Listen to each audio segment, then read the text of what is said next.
So, why should we hire you? A question that's likely to pop up in the interview, and everyone's going to have different reasons, obviously.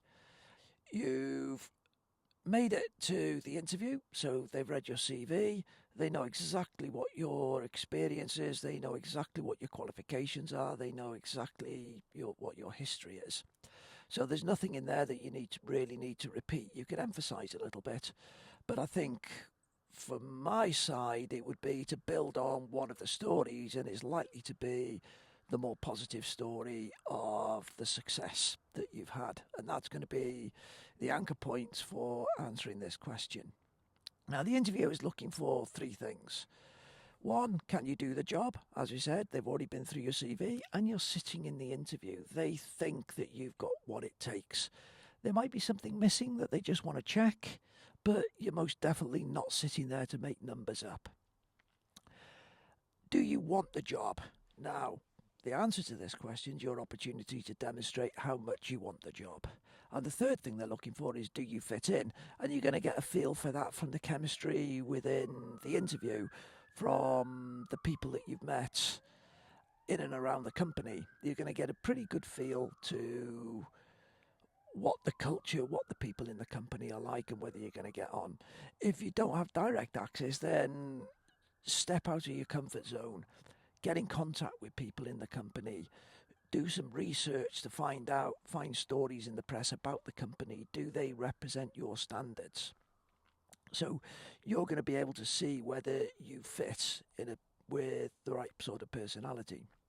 So we're back to, do you want the job?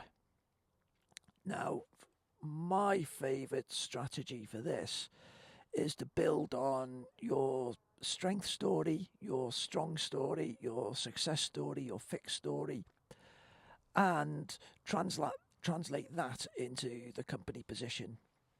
You've looked through the job description, you know what they're looking for specifically, and you know whether your CV matches that or it doesn't match that. There might be weaknesses there that you can look at, and you can talk about where you fill the gaps. But I'd be looking at the old sales technique of putting the product into their hands.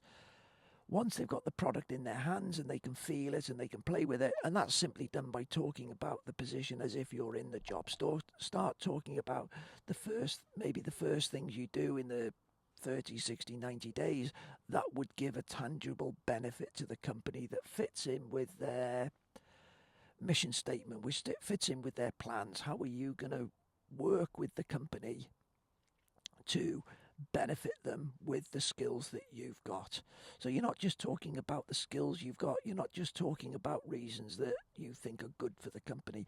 You're going to put yourself in the position of the company and take it that much further. And this is where using stories and pushing yourself is significantly better than the STAR technique. So yeah, recognize what the interviewer is looking for. Recognise the things that you've got in your CV, which they've seen and they've read, the things that might be missing, so you can fill the gaps for them. But also talk about your skills, your strengths, your strong story, and how that translates into the new company and the new position. Okay, that's going to have the benefits of making you stand out. And if you've got your research done correctly, you're very much going to stand out, and it's going to demonstrate that you want this job more than anything. I mean, you're giving them the impression that you've followed the company for the last X number of years. You followed them intimately. You've wanted to work for this company for however long. Show them. So that's looking at the why should we hire you.